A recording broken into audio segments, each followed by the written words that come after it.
So Jim Bridger's got this arrow in his back, and 2 years later at the 1835 Rendezvous, missionary but also medical doctor Marcus Whitman came to that rendezvous, and he finds out about Jim Bridger having this arrow in his back. It's a metal arrow point. And he says, I can take that out for you. Hello, I'm Clint Gilchrist. I'm director of the Museum of the Mountain Man in Pinedale, Wyoming.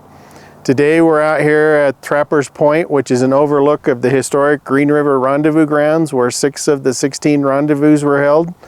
And today I want to talk about one of those events that happened out here. It involves Jim Bridger and getting shot by an arrow and the surgery to fix his problems. So he talks about what happened that winter, and they got in a fight with the Blackfeet, and Jim Bridger gets shot twice with arrows. And we know at least one of those arrows was in the back, and it stayed in his back. So that was in the winter of 1832-33. Also, the partner or leader of the American Fur Company Brigade gets killed up there. Vandenberg gets killed, and so this is all just kind of a stressful time. And yeah, so that was one of the big stories of Rendezvous, is this surgery on Bridger. The Indians thought this was fascinating. They were astonished when they saw him pull the metal arrow out. But it was a really tough surgery because the metal arrow point, which is about 3 inches long, went in and hit a major bone, probably the backbone, and kind of curved and hooked. And then over 2 years, cartilage grew around it. And so it was hard to get out. And I cannot imagine how Bridger survived through this surgery, or survived the pain. I can see him surviving the surgery, but the pain had to be just absolutely incredible. So that was the big story of the 1835 Rendezvous, is getting the arrow out of Jim Bridger's back.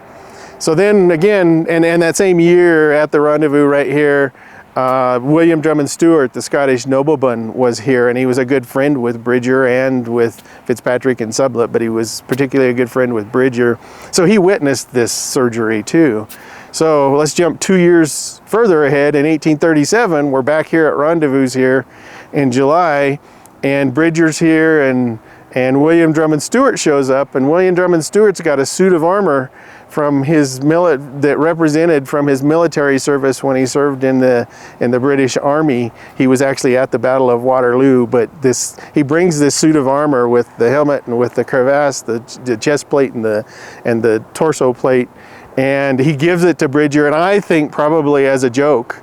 Probably he's saying to him, you don't have to worry about those metal arrows anymore, because here's this suit of armor, you won't have to. And of course Jim Bridger was a jokester himself, and so he, at any chance he got, he would put on the helmet and the armor, and he would strut around on his horse. I think he was playing in with everybody was having fun making fun of him, and I think he played right in with it. And so Alfred Jacob Miller drew a drawing of Bridger prancing around on his horse in this suit of armor. So that was kind of the end of the arrowhead story.